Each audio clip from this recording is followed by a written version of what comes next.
ನಮಸ್ಕಾರ. ನಾನು ಕಾಡು ಸಿದ್ದೇಶ್ವರ ಸ್ವಾಮೀಜಿ ಮಾತಾಡ್ತಾ ಇರೋದು.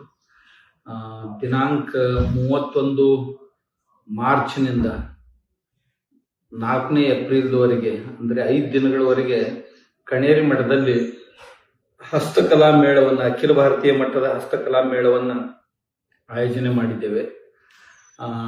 ರಾಷ್ಟ್ರ ಪ್ರಶಸ್ತಿ ವಿಜೇತರಾದಂಥ ಸುಮಾರು ಒಂದು 200 ಜನ ಕಲಾವಿದರನ್ನ, ಹಸ್ತಕಲಾವಿದರನ್ನ ಆಮಂತ್ರಿಸಿದ್ದೇವೆ. ಅವರು ತಮ್ಮ ವಸ್ತುಗಳ ಸಹಿತ ಮತ್ತು ಮಾಡುವಿಕೆ, ವಸ್ತುಗಳನ್ನು ತಯಾರು ಮಾಡುವಂಥ ವಿಧಿವಿಧಾನಗಳನ್ನು ತೋರಿಸುವ ಮತ್ತು ಹೇಳುವ ಮೂಲಕ ಈ ಕಾರ್ಯಕ್ರಮವನ್ನು ನೆರವೇರಿಸ್ತಾ ಇದ್ದಾರೆ. ಸುಮಾರು 200 ಸ್ಟಾಲ್ಗಳು ಬರಬಹುದು. ಇದ್ರ ಜೊತೆಗೆ ಈ ಎಲ್ಲ ಕಲಾವಿದರು ಮಣ್ಣಿನಿಂದ, ಕಲ್ಲಿನಿಂದ, ಕಟ್ಟಿಗೆಯಿಂದ, ವಿವಿಧ ಧಾತುಗಳಿಂದ, ಬಟ್ಟೆಯಿಂದ, ಎಲೆಗಳಿಂದ, ಹೂ ಹಣ್ಣು ಕಾಯಿಗಳಿಂದ, ಹೀಗೆ ಬೇರೆ ಬೇರೆ ರೀತಿಯ ಕಚ್ಚಾ ವಸ್ತುಗಳಿಂದ ಒಂದು ಹೊಸ ಸೃಷ್ಟಿಯನ್ನ ಮಾಡುವಂಥ ಕಲಾವಿದರಾಗಿದ್ದಾರೆ.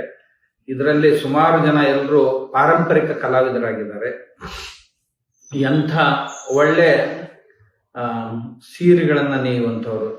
ನಮ್ಮಲ್ಲಿ ಕಚ್ನಲ್ಲಿ ಒಬ್ರು, ಗುಜರಾತ್ನಲ್ಲಿ ಒಂದು ಸೀರೆಯನ್ನು 1 ವರ್ಷದವರೆಗೆ ನೇಯ್ತಾರೆ. ಒಂದೇ ವರ್ಷದ ಕೊನೆಗೆ 10 ಲಕ್ಷ ರೂಪಾಯಿಗೆ ಅದನ್ನ ಮಾರಾಟ ಮಾಡ್ತಾರೆ.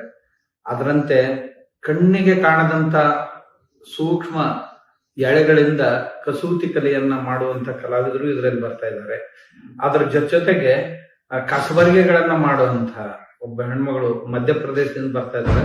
ಅವಳು 120 ಪ್ರಕಾರದ ಕಸಬರಿಗೆಗಳನ್ನು ಮಾಡ್ತಾ ಇದ್ದಾಳೆ. ಒಂದು ಕಡ್ಡಿ ಪೆಟ್ಟಿಗೆಯಲ್ಲಿ 50 ಕಸಬರಿಗೆಗಳು ಕೂಡ್ಬೇಕು ಅಂತ ಮೊಬೈಲ್ ಕ್ಲೀನ್ ಮಾಡುವಂತ ಕಸಬರಿಗೆಗಳನ್ನ ಹಿಡ್ಕೊಂಡು ಮನೆ ಅಂಗಣವನ್ನ ಸ್ವಚ್ಛಗೊಳಿಸುವಂತ ಕಸಬರಿಗೆವರೆಗೆ 120 ಪ್ರಕಾರದ ಕಸಬರಿಗೆಗಳನ್ನು ಮಾಡ್ತಾ ಇದ್ದಾಳೆ.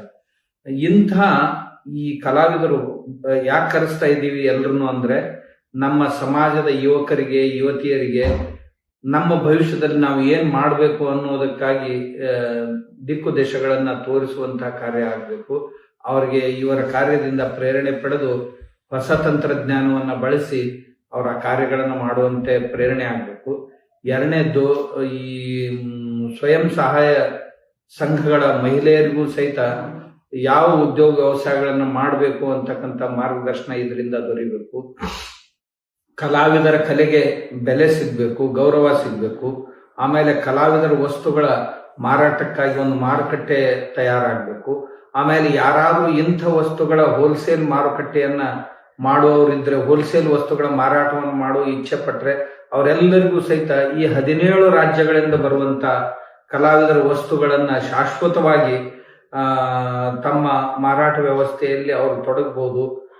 ಆಮೇಲೆ ಕೆಲವು ಜನ ಇಂಥ ವಸ್ತುಗಳನ್ನ ಪ್ರೀತಿಸುವಂತ ಜನ ಇದ್ದಾರೆ. ಅವ್ರಿಗೂ ಸಹಿತ ಅದು ಒಂದೇ ಕಡೆಗೆ, ಭಾರತದ ಎಲ್ಲ ಹಸ್ತಕಲೆಗಳು ಒಂದೇ ಕಡೆ ಅವ್ರಿಗೆ ನೋಡ್ಲಿಕ್ಕೆ, ಖರೀದಿಸ್ಲಿಕ್ಕೆ ಸಿಗ್ಬೇಕು ಅನ್ನೋ ದೃಷ್ಟಿಯಿಂದ ಈ ಆಯೋಜನೆಯನ್ನ ಮಾಡಿದ್ದೇವೆ.